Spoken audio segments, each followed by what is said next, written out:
Assalamualaikum warahmatullahi wabarakatuh.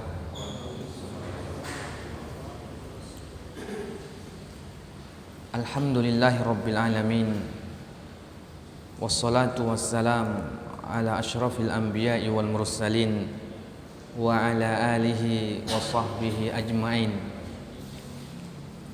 Ashhadu an la ilaha illallah wahdahu la syarikalah wa ashhadu anna Muhammadan abduhu wa rasuluh sallallahu alaihi wa ala alihi wa sahbihi wa man tabi'ahum bi ihsanin ila yaumiddin, amma ba'du. Kaum muslimin jamaah salat Isya rahimani wa rahimakumullah, kita bersyukur atas nikmat Allah yang diberikannya kepada kita begitu banyak.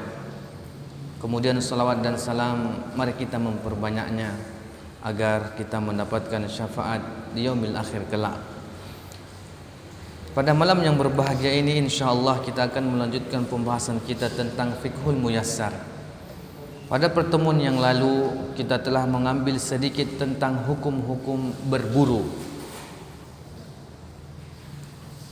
Dan kita ketahui bahwasanya hukum dari berburu itu adalah mubah, boleh-boleh saja. Namun ingat, ada catatan. Hukum berburu hukumnya adalah mubah in kana as-saidu li hajatil insan. Apabila berburu itu memang dibutuhkan seorang manusia. Apabila kita berburu hanya sebatas main-main saja, hanya sebatas senda gurau saja, fahuwa makruh, maka dia hukumnya adalah makruh. Maka daripada itu kaum muslimin, tatkala kita juga misalnya mendatangi majlis taklim, jangan main-main, jangan bergurau, jangan ngantuk-ngantuk. Karena Allah menciptakan kita juga bukan main-main, bukan sembarangan, bukan tujuan untuk berpoya-poya dan sebagainya. Bukankah kita telah mendengarkan ayat Allah yang mana Allah mengatakan bahwasanya Allah Subhanahu wa taala menyebutkan, apa hasibtum annama khalaqnakum abasa wa annakum ilaina la turja'un. Apakah kalian menyangka bahwasanya kalian itu diciptakan untuk main-main saja? Dan apakah kalian juga tidak mengetahui, atau apakah kalian menyangka bahwa kalian itu tidak akan dikembalikan kepada kami? Maka Allah ingin memberikan kabar kepada kita bahwasanya tatkala belajar tentang agama Allah, maka jangan main-main dan jangan banyak kantuknya dan sebagainya. Maka apabila kita misalnya ngantuk lagi belajar, ya mungkin kita berdiri ataupun ngambil wudu, ataupun apabila berat kali, ya udah tidurkan aja, baringkan aja di belakang sana, tidur aja di belakang sana gitu, ambek bantal tidur aja sana gitu, tidak masalah. Karena memang Rasul Shallallahu Alaihi Wasallam menyebutkan, idza nasiya ahadukum fis shalah falyarqud hatta yadhhab anhu an-naum. Apabila salah seorang di antara kalian misalnya mengantuk waktu di dalam solat, artinya ngantuk berat nih, maka Rasulullah mengatakan falyarqud, tidur aja lah, tidur aja dulu sampai hilang kantuk itu, baru beribadah, baru solat. Maka di sini pun ya, kalau antum misalnya kan ngantuk, suruh berdiri, berdirian tuh ngantuk juga, udah tidurkan aja dulu. Nanti 15 menit bangun lagi, baru lagi duduk lagi, tidak masalah. Nah, oleh sebab itu kaum muslimin rahimani wa rahimakumullah, kita akan melanjutkan pada al-mas'alatus salisah, syurutu ibahatil sayd, syarat-syarat diperbolehkannya berburu. Yashtaritu lihalli as-sayd wa ibahatuhu syurutun. Dihalalkan seseorang untuk berburu, namun ada beberapa syaratnya. Wadzalika fis said, demikian kepada orang yang berburu. Wa alatus said, dan alat-alat untuk berburu. Jadi ternyata di sini akan di dalam kitab ini akan diterangkan apa saja syarat-syarat orang yang akan berburu. Orangnya apa saja syaratnya, kemudian apa-apa juga alat-alatnya. Alat-alatnya itu apa? Awalan syurutus said, yaitu syarat-syarat orang yang akan berburu. Apa syaratnya? Yashtaritu fis sha'id alladhi yahillu akluhu sayduhu ma yashtaritu fil zabih bi ayyakuna musliman au kitabiyan akilan. Disyariatkan orang yang berburu itu adalah hewan yang ia buru itu adalah hewannya halal. Ma yashtaritu fi dzabih, begitu juga apa yang disyariatkan bagi orang yang menyembelih. Arti maksudnya syarat orang yang berburu adalah sebagaimana syarat orang yang menyembelih. Bi ayyakuna musliman au kitabiyan. Yang syarat pertama ia haruslah muslim ataupun boleh juga kitabian. Artinya sebagaimana telah kita terangkan kemarin, orang yang menyembelih hewan syaratnya juga sama seperti orang yang berburu, yaitu muslim ataupun kitabian, yaitu ahlul kitab, akilan, yaitu berakal. Fala yahillu ma sadahu majnun au sakran li adamil ahillah. Maka tidak dihalalkan, tidak dibolehkan orang gila berburu ataupun orang yang sedang mabuk karena tidak ada keahliannya. Wala yahillu ma sadahu majusi aw wasani aw murtad. Dan begitu juga tidak dihalalkan, tidak diperbolehkan orang majusi, agama majusi berburu ataupun orang-orang wasani, penyembah berhala, au murtad, ataupun orang-orang yang murtad. Maksudnya apa? Orang-orang murtad atau orang-orang yang beragama majusi, mereka itu apabila berburu tidak diperbolehkan, dan apabila mereka tetap berburu maka buruannya itu pasti nanti tidak bisa kita makan. Li'anna as-sa'ida bimanzilatil muzakki, karena orang yang berburu itu dia setara manzilahnya dengan orang yang menyembelih. Jadi orang berburu itu sama dengan posisinya seperti ia menyembelih. Ini ada ayam mau ia sembelih, kemudian ada orang berburu mau diburunya kambing atau rusa dan sebagainya, maka derajatnya sama, manzilahnya sama. Amma ma la yahtaju ila zakati kal hud wal jarad fayubahu idza sadahu min man la tahillu zabihatuhu. Adapun apabila tidak dibutuhkan, apabila ada hewan yang hewan itu tidak butuh untuk disembelih, seperti ikan, seperti belalang, maka boleh orang-orang yang kita sebutkan tadi tidak boleh di dalam hewan-hewan yang disembelih. Maksudnya apa?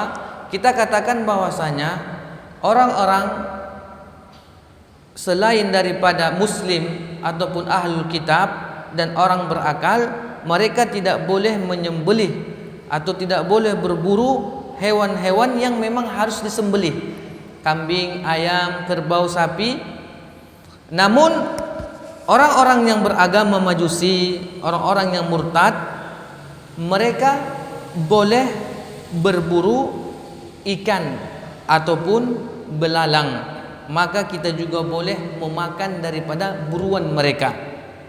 Wa ayyakuna as-sa'id qasidan lis-sayd, dan hendaklah orang yang berburu itu tujuannya ya untuk berburu, niatnya berburu.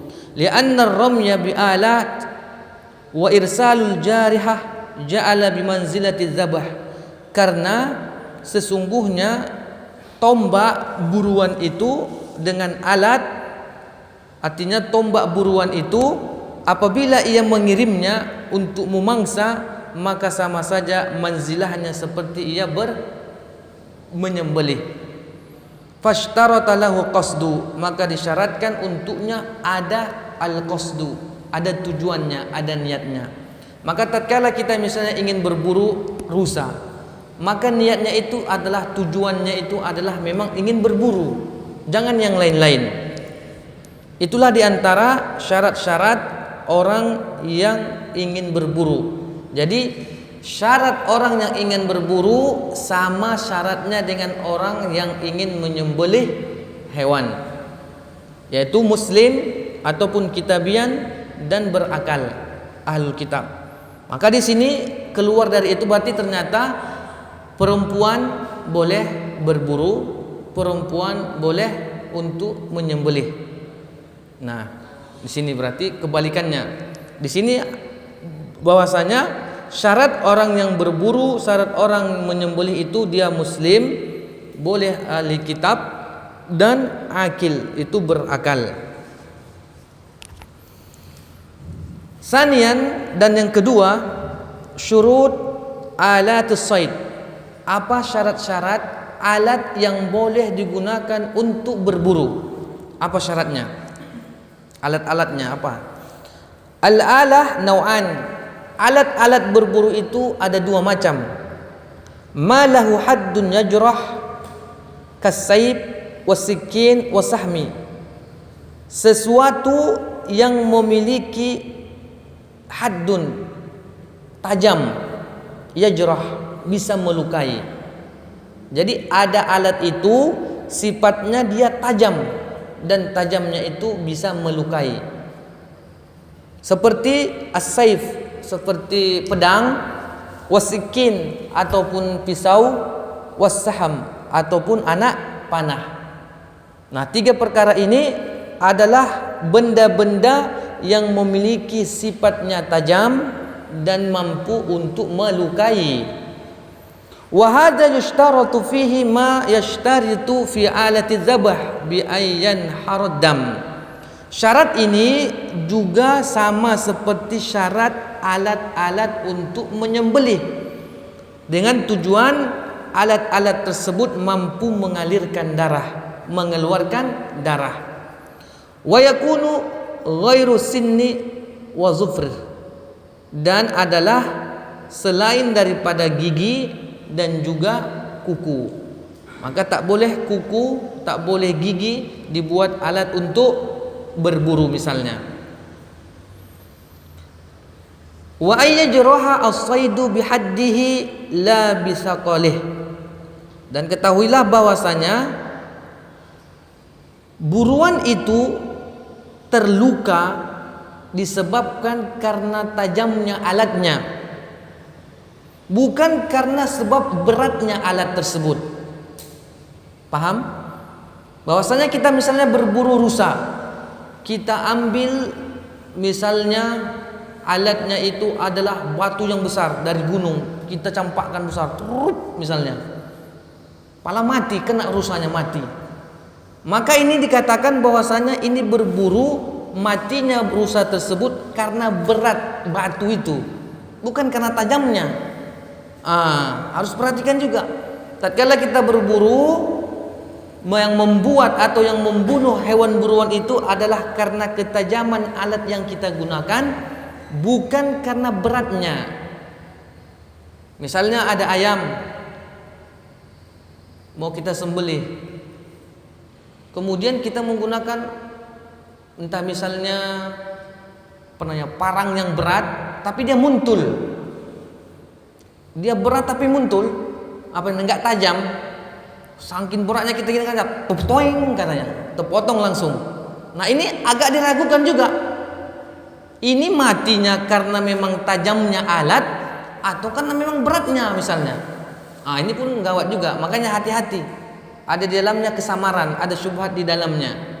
Makanya diperhatikan bahwasanya buruan atau sesembelihan itu mati disebabkan memang alat kita itu tajam.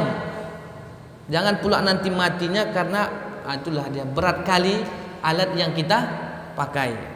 Dalilnya apa? Dalilnya adalah dari hadis Rafi ibnu Khuraid al-Mukhadid radhiyallahu anhu qala Rasulullah sallallahu alaihi wasallam ma anharad damu wa dzakara smallah alaihi fakuluhu. Apa yang mampu mengalirkan darah dari alat tersebut dan ia menyebut nama Allah, maka makanlah. Wasu'ila Rasulullah sallallahu alaihi wasallam an saydil mi'rad. Rasulullah pernah ditanyai tentang buruan menggunakan al-mi'rad, yaitu alat atau benda yang tumpul. Atau mi'rad ini adalah sisi panah yang tumpul. Artinya panah kan ada yang tajamnya, ada yang tumpulnya. Faqal ma khazaqa faqul wa ma qatala bi'irdihi fala ta'kul. Rasulullah mengatakan, apa yang tembus makanlah, dan apa yang terkena dari sisi panah maka jangan dimakan. Jadi Rasul sallallahu alaihi wasallam pernah suatu ketika ia ditanya, "Ya Rasulullah, bagaimana kami tatkala berburu ternyata hewan itu mati dengan sisi panahnya?" Sisi panahnya, bukan matinya karena yang tajamnya. Maka Rasulullah mengatakan, "Ma khazaqa faqul."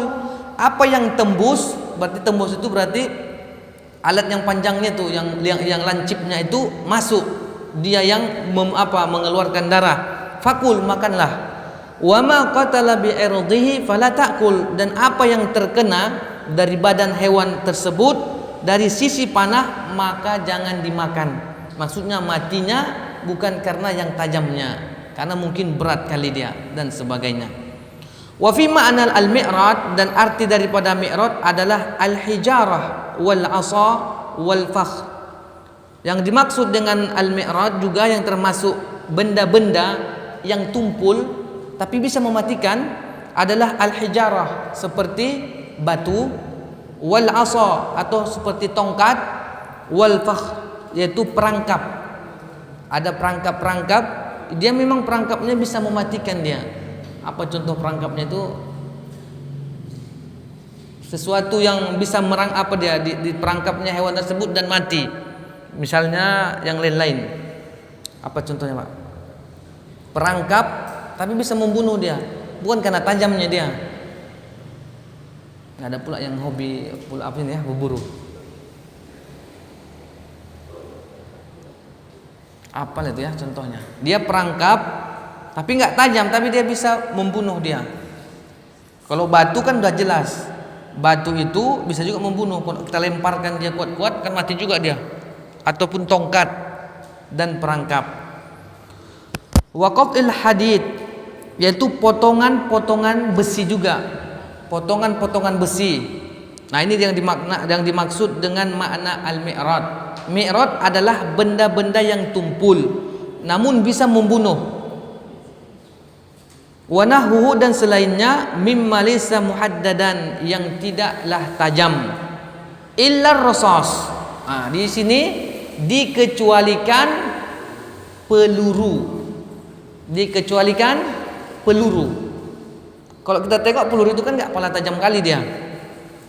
Alladzi yasta'milul yawm fil banadik, yang dipakai pada hari ini untuk senjata.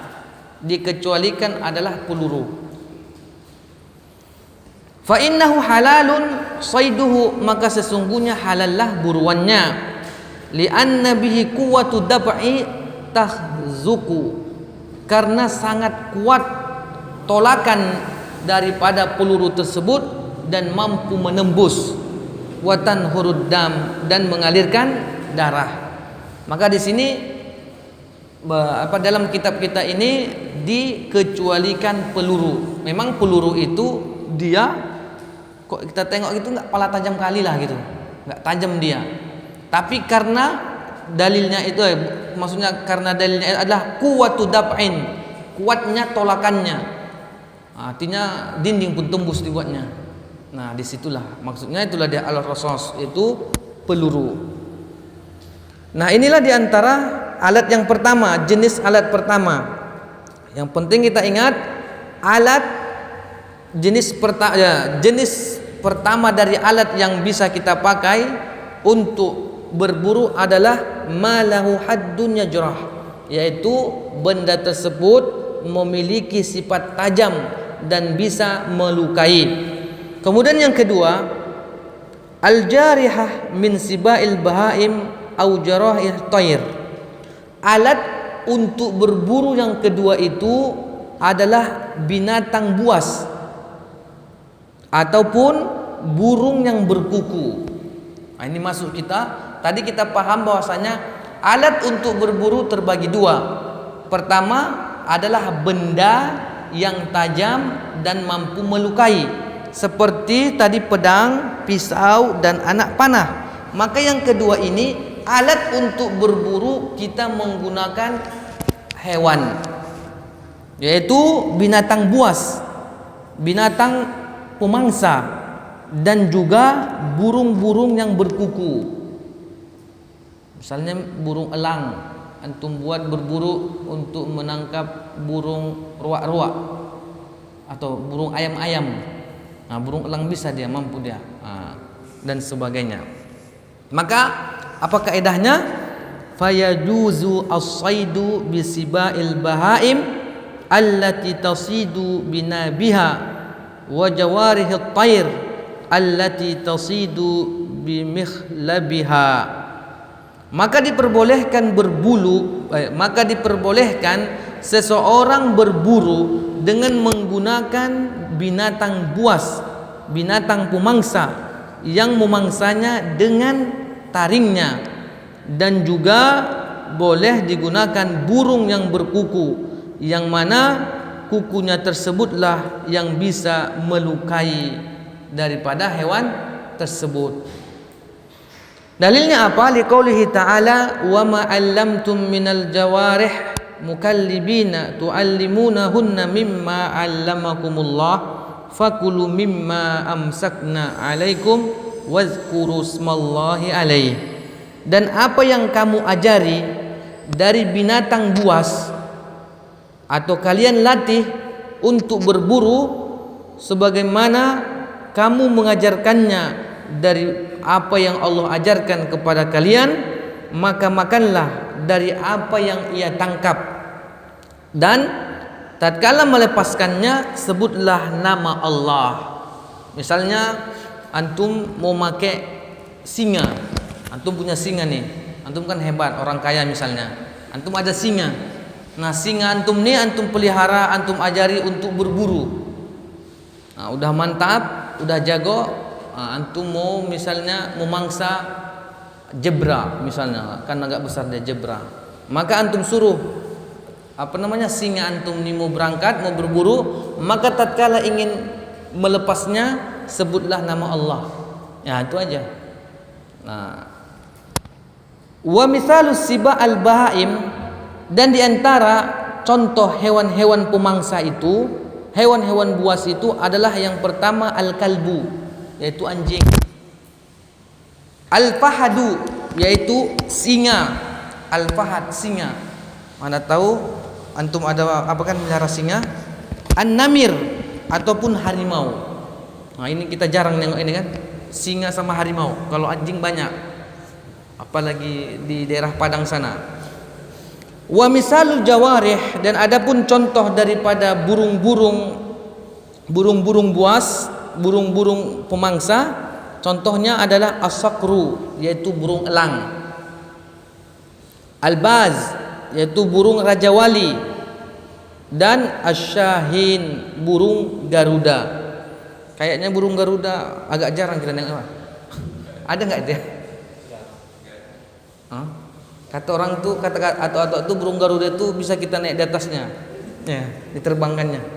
Benar-benar nggak? Kok burung raja wali agak pernah juga nengok burung raja wali.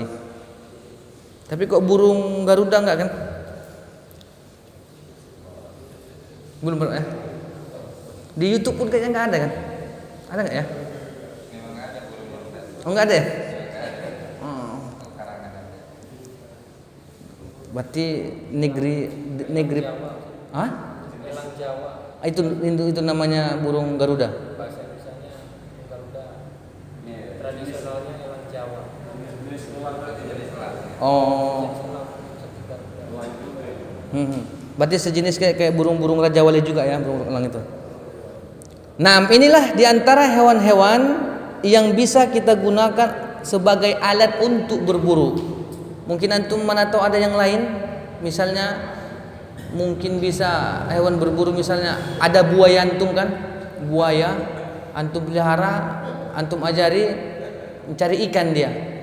Nah, kok pandai antum bisa juga. Dia kan termasuk hewan buas juga. Antum ajari dia, kau buaya cari ikan-ikan yang besar ya, ambil 2 kilo. Carinya mantu. Kalau bisa nggak masalah gitu. Yang penting dia alat untuk berburu yang nomor 2 ini adalah hewan-hewan buas ataupun burung-burung yang berkuku, buku yang tajam. Nah, bisa antum pelihara lah gitu, antum gunakan.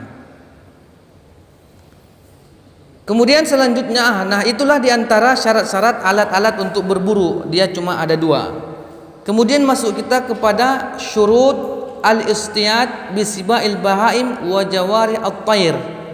Syarat-syarat berburu dengan binatang buas dan burung-burung pemangsa. Ada syarat-syaratnya yang harus kita perhatikan. Yashtaritu fil istiyad bisiba'il bahaim wa jawari at-tair an takuna muallamah. Syarat-syarat kita menggunakan binatang-binatang buas ataupun burung-burung pemangsa untuk berburu. Syarat pertama muallamah, udah kita ajari. Nah, jangan pula nggak diajari pula kan, habis semua nanti awak pun dimakannya. Misalnya ada singa misalnya, kita keluarkan, kita pula dimangsa yang pertama. Syaratnya tuh ai annaha ta'lam adab akhdhis shayd. Maksud daripada diajari itu adalah memang kita ajari ia bagaimana adab-adab untuk mengambil buruan. Kemudian wazalika bi an tattasifa bis sifat at-taliyah, dan begitu juga ada beberapa sifat, ada beberapa cara sebagai berikut yang harus diperhatikan. Jadi yang pertama kita perhatikan bahwasanya hewan-hewan atau binatang-binatang buas atau burung-burung pemangsa kita jadikan ia sebagai alat untuk berburu. Yang pertama adalah harus kita ajari. Apa yang kita ajari? Pertama itu adalah adab-adab bagaimana cara mengambil buruan.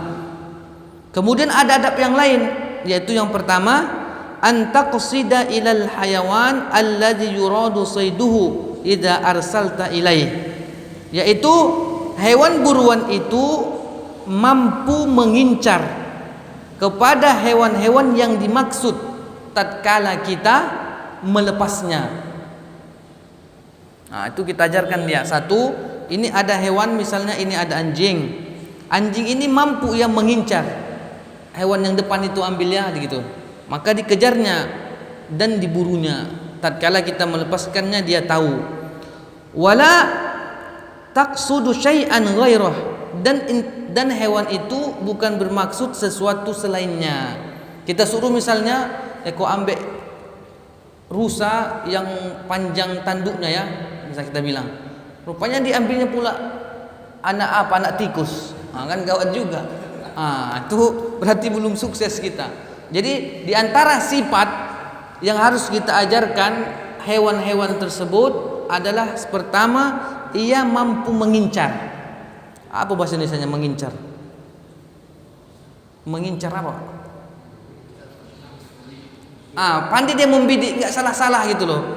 Mungkin kau diajari, kau awal-awal kita ngajari kan, misalnya kita ajari, kau ambil itu ayam, mungkin diambilnya bebek, gitu. Itu masih salah. Itu masih salah. Berarti harus diajari lagi. Maka diantara sifat-sifat hewan itu yang harus kita perhatikan, satu, mampu mengincar, mampu membidik dia.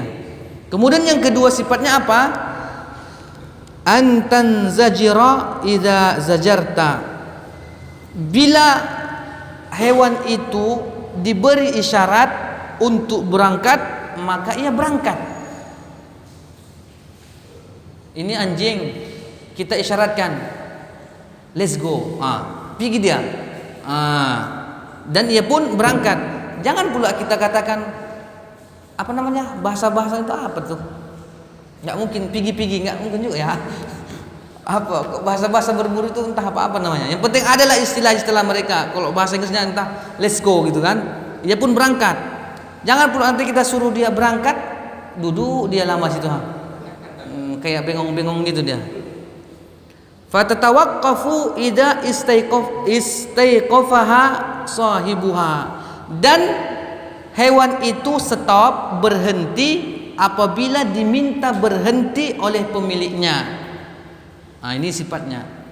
Jadi sifat yang kedua itu adalah hewan yang kita pelihara itu ia mampu diberi isyarat.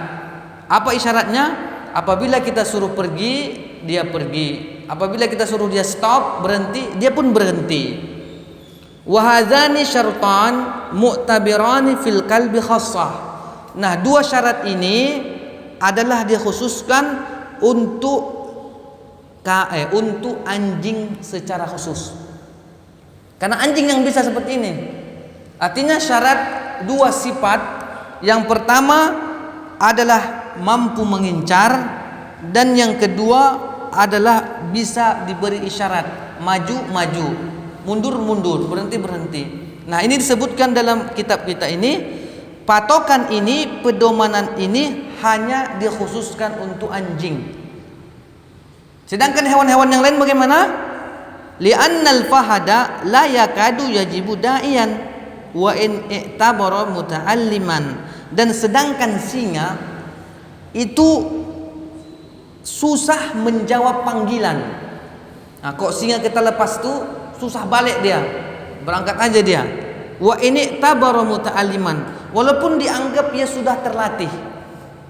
Nah, walaupun sudah dianggap sudah terlatih, nggak bisa juga kita stop, kita bilang nggak mau dia stop, digasnya aja terus. Nah, tapi dia mampu mengincar. Nah, jadi syarat hewan buruan itu, hewan yang kita jadikan alat untuk berburu sifatnya mampu mengincar dan bisa diberikan isyarat, ini khusus untuk anjing. Sedangkan singa, sedangkan misalnya harimau dan yang lain-lainnya itu maka tidak dimaksudkan, tidak masuk. Karena apalagi misalnya burung elang, misalnya kita suruh dia berburu misalnya 20 km di sana, macam mana pula kita menyuruh berhenti? Nah, suruh dia pergi jauh, suara kita pun nggak sampai, nggak tahu-taunya. Nah, padahal pulang-pulang udah dibaknya ikan gabus, diburunya ikan, sap, dibaknya pulang. Nah, nggak mungkin kita juga nggak berhenti kan, dan sebagainya. Nah, ternyata begitulah pandainya para ulama menelitinya.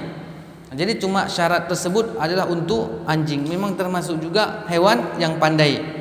Amma tayr, dan adapun burung, fata'limuha ya'tabiru bi amrain, dan adapun burung tata cara mengajarinya dan dianggap ia sudah belajar dengan dua perkara. Ini ada burung kita ajari dan udah dianggap lulus, udah dianggap dapat ijazah, dia udah tamat, dia dapat ijazah. Apa tandanya? Dengan dua perkara. Antartasila idza arsalta, dia mampu berangkat, maka dia pun berangkat. Artinya apabila pemiliknya menyuruhnya berangkat, pergilah, maka dia pun pergi. Wa antarji'a idza du'iyat, dan kembali apabila dipanggil. Tapi kok nggak jauh kali lah, nggak mungkin kayak burung hudhud dipanggil-panggil Nabi Sulaiman nggak datang entah kemana. Itu susah juga. Nah, seperti itulah diantara syarat-syaratnya. Kemudian yang ketiga, alla ta'kula syai'an min as-sayd idza qatalathu qabla an tasila bihi ila sahibiha alladzi arsalaha. Yang ketiga itu, hewan tersebut tidak memakan sesuatu dari buruannya apabila ia membunuhnya. Misalnya anjing kita perintah kau ambil itu rusa, kemudian ia gigit dan mati. Nah, maka anjing itu jangan dulu dimakannya gitu. Jangan dulu dimakan dia. Sebelum rusa tersebut, sebelum anjing tersebut membawanya kepada pemiliknya. Ataupun misalnya kita suruh dia berangkat, digigitnya mati, kemudian kan kita pun berlari juga nengoknya. Nah, kalau kita udah sampai di situ, udah kita tengok, kita apa, maka tidak masalah. Misalnya kita masih jauh, sedangkan anjingnya udah dapat rusanya, setelah itu dimakannya karena lapar dia kan. Anjing lapar, enak kali tuanku, aku coba dulu ini sedikit, dimakannya pula dulu gitu. Nah, jangan sempat seperti itu. Wal aslu fi i'tibari hadhihi asyurut, dan asal dari perkara ini adalah firman Allah Subhanahu wa taala, qul uhilla lakumut thayyibatu wa ma 'allamtum minal jawarih mukallibina tu'allimunahunna mimma 'allamakumullah fakulu mimma amsakna 'alaikum. Katakanlah, dihalalkan atas kalian yang baik-baik dan apa yang kalian ajarkan dari hewan-hewan buruan yang kalian didik, yang kalian ajarkan dari apa yang Allah ajarkan untuk kalian, maka makanlah dari apa yang mereka tangkap. Wa hadis Adi ibni Hatim, dan dalil daripada hadis Adi ibni Hatim, anin Nabi sallallahu alaihi wasallam, dari Nabi sallallahu alaihi wasallam, qal, Rasulullah mengatakan, idza arsalta al-kalba al-muallam, apabila engkau melepas anjing yang sudah terlatih, wasammaita, dan engkau pun menyebut nama Allah, fa amsaka, kemudian ia pun menangkap buruannya, wa qatala, dan membunuhnya, fakul, maka makanlah. Wa in akala fala takul, dan apabila anjing itu luan memakannya, dia lebih dulu memakannya, maka jangan makan.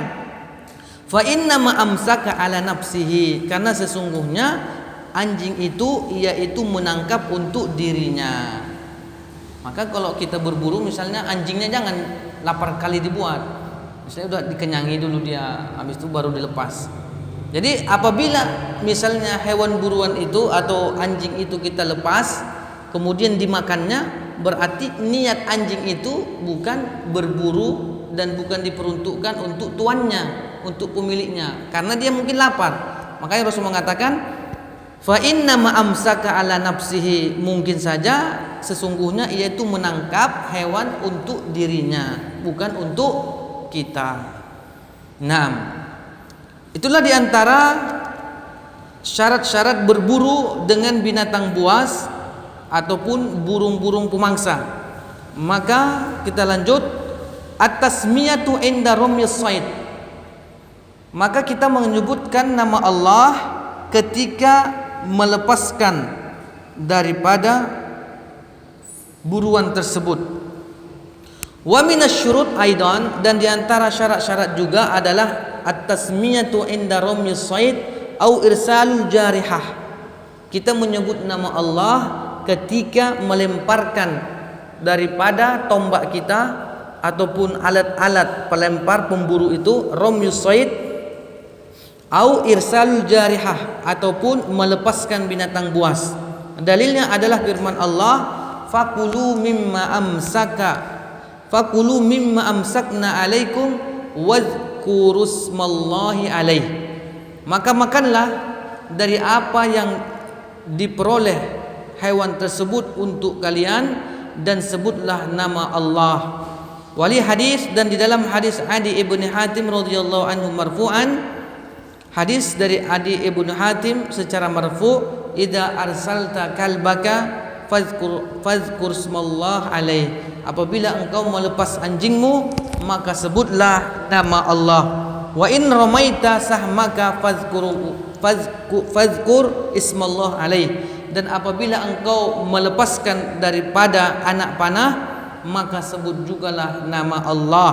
Wa fi lafzin, dan di lafaz yang lain, idza arsalta kalbaka al-muallam, dan apabila engkau melepas daripada anjingmu yang sudah terlatih, wa dzakarta ismallah alaih faqul, dan engkau juga melepas anjing tersebut dan menyebut nama Allah, maka makanlah. Fa in tarakat tasmiyah, dan apabila orang yang berburu itu dia meninggalkan menyebut nama Allah, misalnya ini anjing, lupa kita menyebut nama Allah, lari aja dia misalnya. Kita pun karena mantap itu rusanya bagus, kita pun lupa saking gembiranya, ada rusa nih di depan mata, lupa kita pula menyebut nama Allah.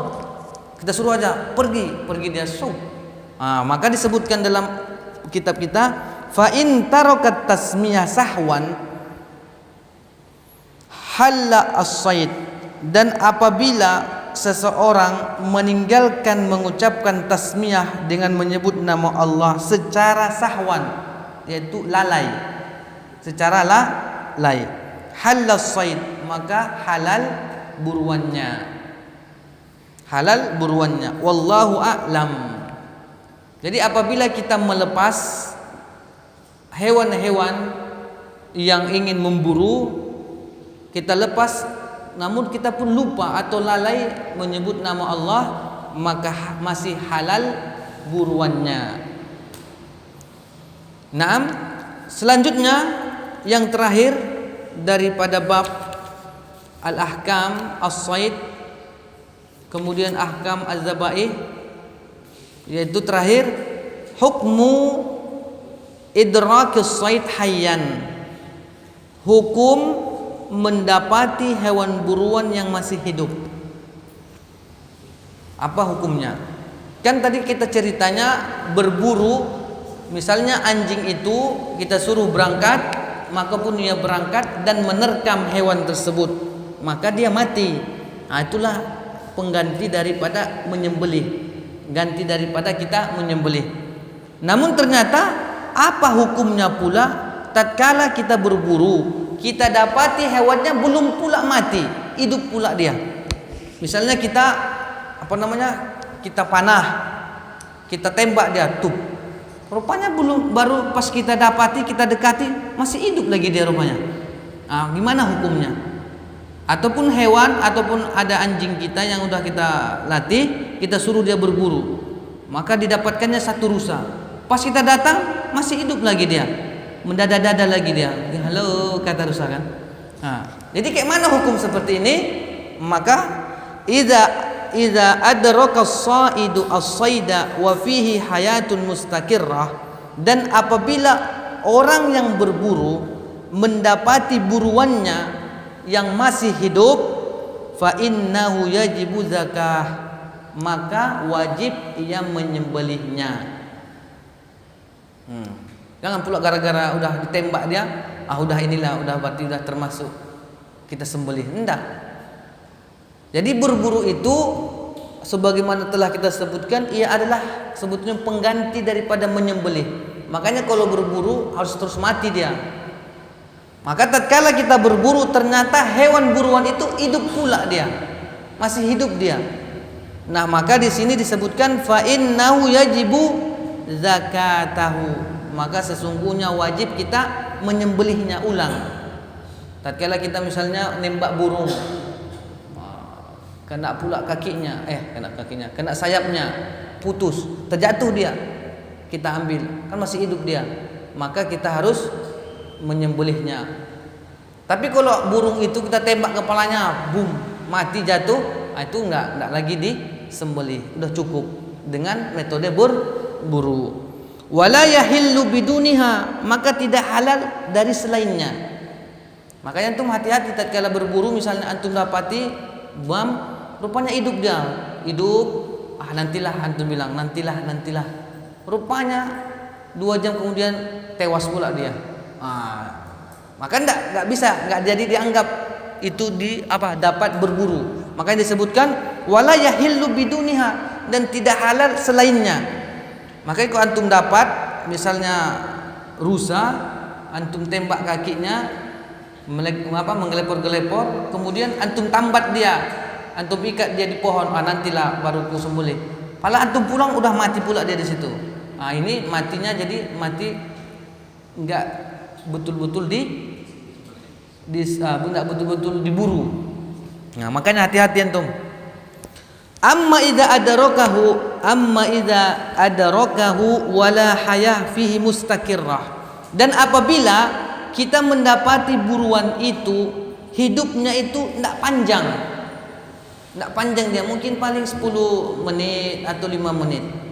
Kalau tadi ceritanya hayatul mustaqirrah, hidupnya agak panjang dia, sampai 2 jam, 3 jam, atau sehari 2 hari masih hidup. Tapi kalau kita mendapati hewan buruannya itu kehidupannya itu enggak panjang, fa innahu yajuzu akluhu biduni zakah, dan maka boleh kita memakannya tanpa menyembelihnya. Berarti nggak lama kali.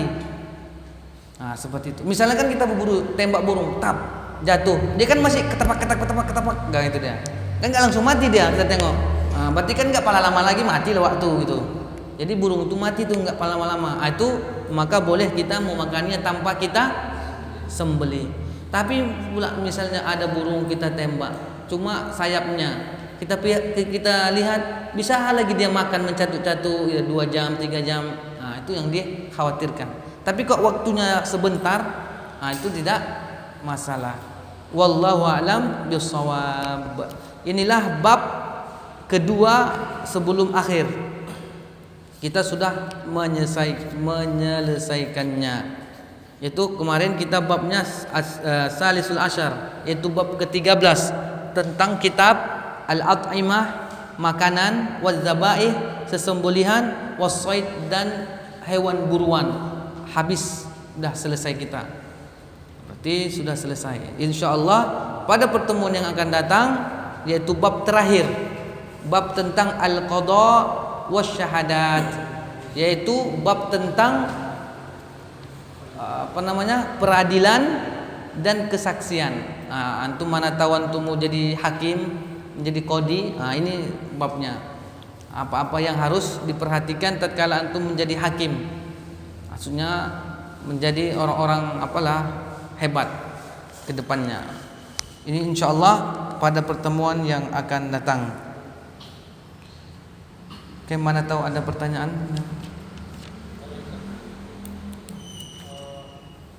Kalau memancing itu apakah termasuk berburu?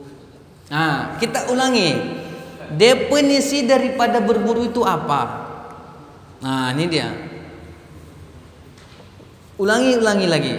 Yang dimaksud dengan berburu itu adalah iknitas atau iktinas hayawan halal mutawahhish taba'an. Jadi berburu itu adalah menangkap hewan yang halal liar secara tabiatnya, ghairu mamlukin, tanpa ada pemiliknya, wala maqdur alaih, dan kita tidak mampu untuk melakukannya.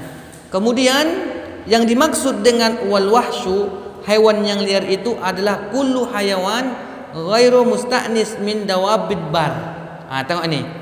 Yang dimaksud liar adalah setiap hewan yang tidak dijinakkan dari hewan-hewan darat.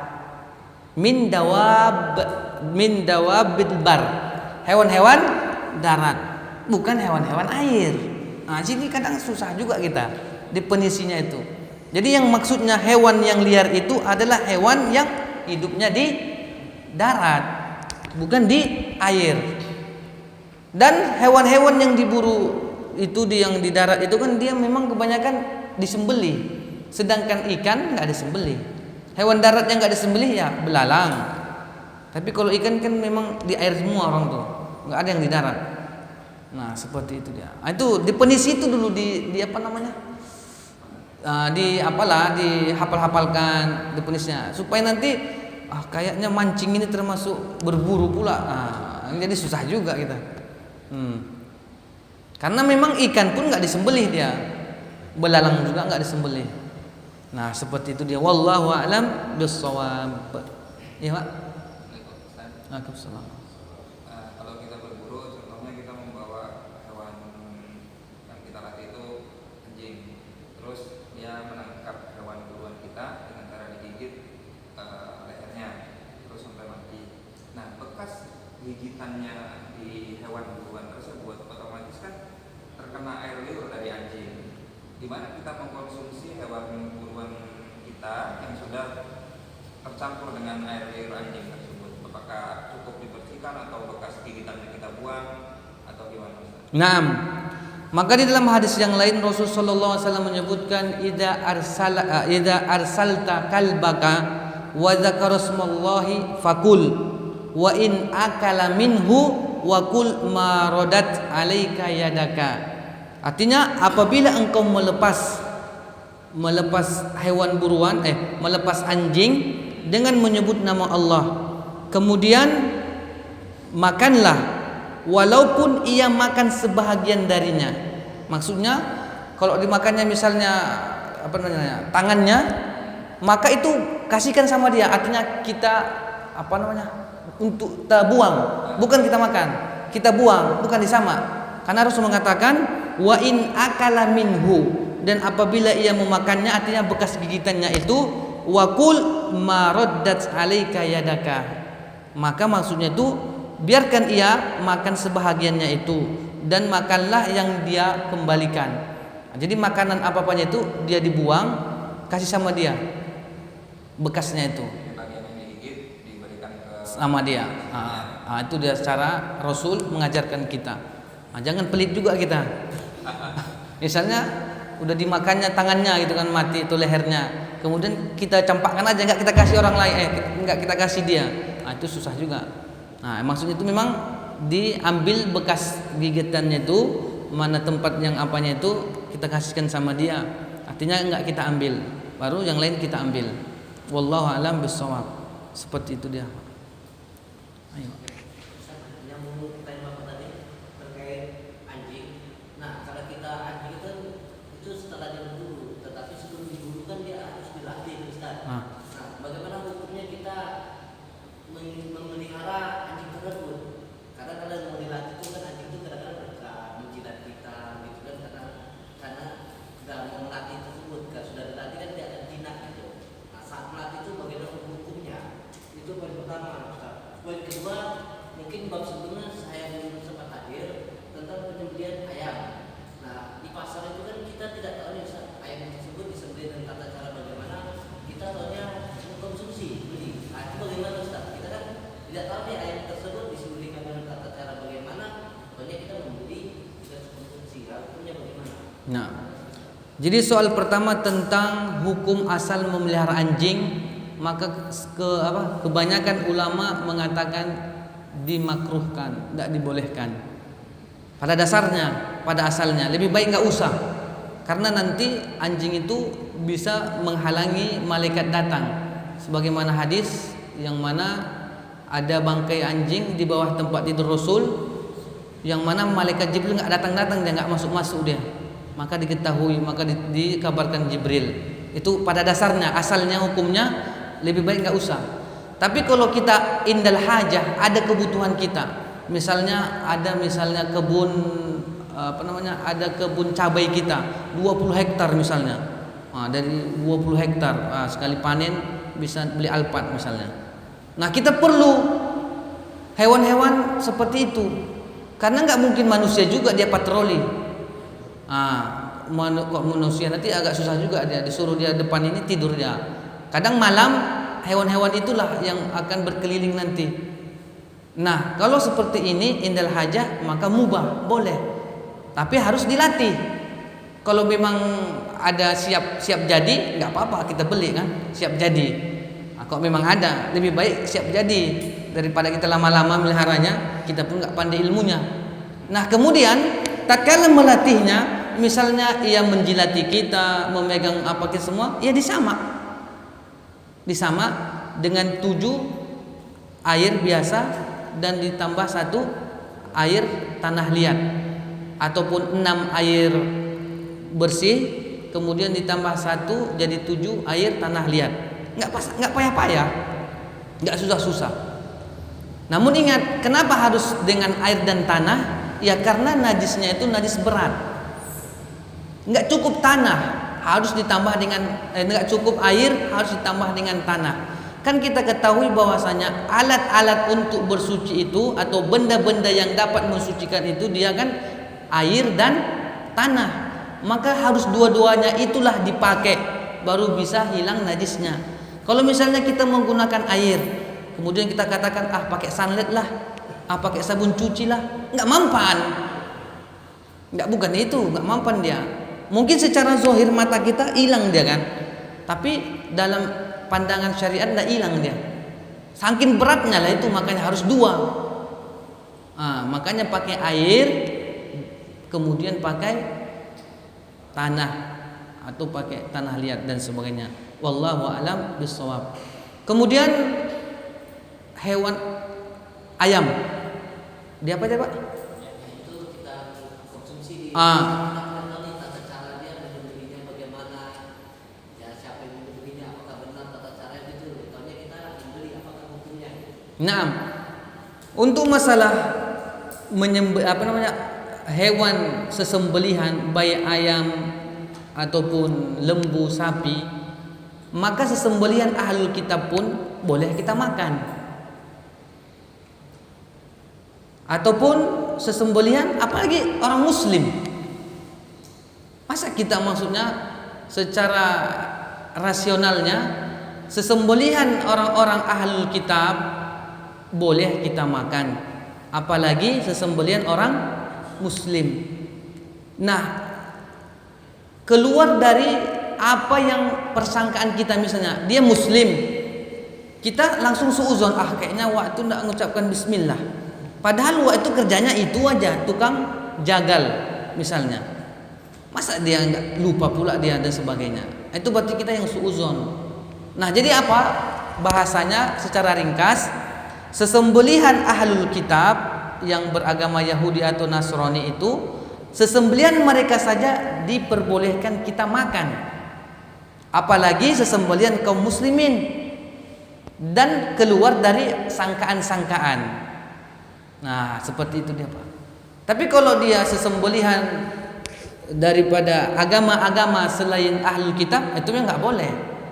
Misalnya Konghucu agamanya, atau Majusi, entah Buddha, entah Hindu, itu jangan pula dibeli Pak. Mungkin karena penjualnya itu kan akhwat cantik pula, tertarik Bapak makannya, itu jangan juga dan sebagainya. Wallahu a'lam bishawab. Maka di sini letaknya adalah sesembelihan ahlul kitab saja kita boleh memakannya. Wallahu a'lam bishawab. Oke Pak. Kalau seandainya ada ayam ditabrak mobil atau ditabrak motor tapi masih bernapas itu, setelah itu kita sembelih, apakah boleh dikonsumsi atau tidak? Ya boleh lah Bang, sayang mubazir. Itu mubazir sayang.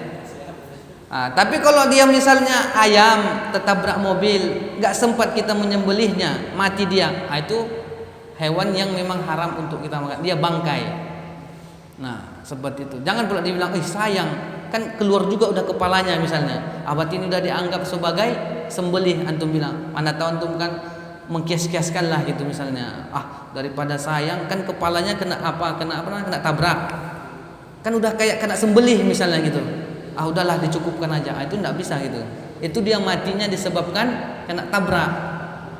Makanya hewan-hewan yang dia disebabkan dia itu matinya misalnya tenggelam ataupun terjatuh dari atas, itu memang enggak dibolehkan. Itu termasuk bangkai hewan-hewan tersebut. Wallahu a'lam bishawab. Ya.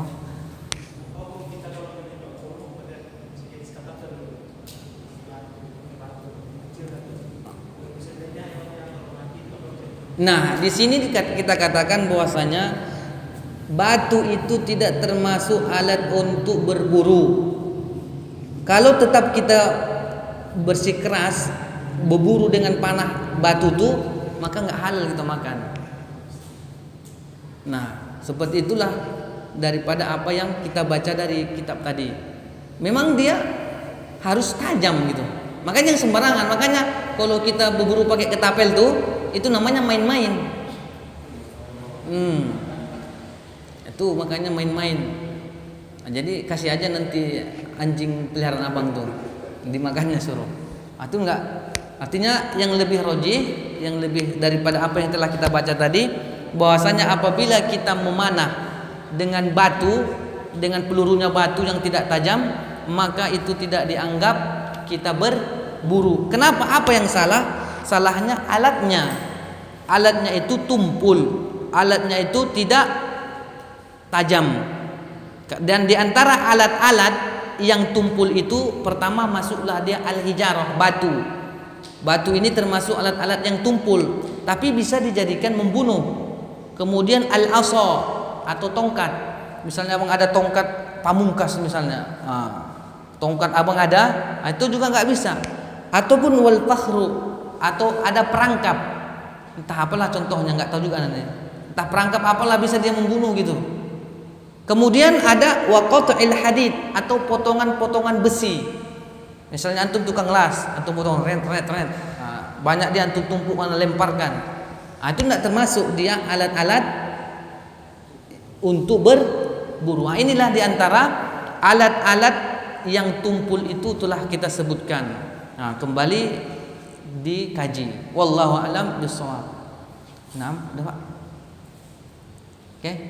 Kita cukupkan dengan doa kepada majlis. Subhanakallahumma wa bihamdika asyhadu an la ilaha illa anta astaghfiruka wa atubu ilaik. Assalamualaikum warahmatullahi wabarakatuh.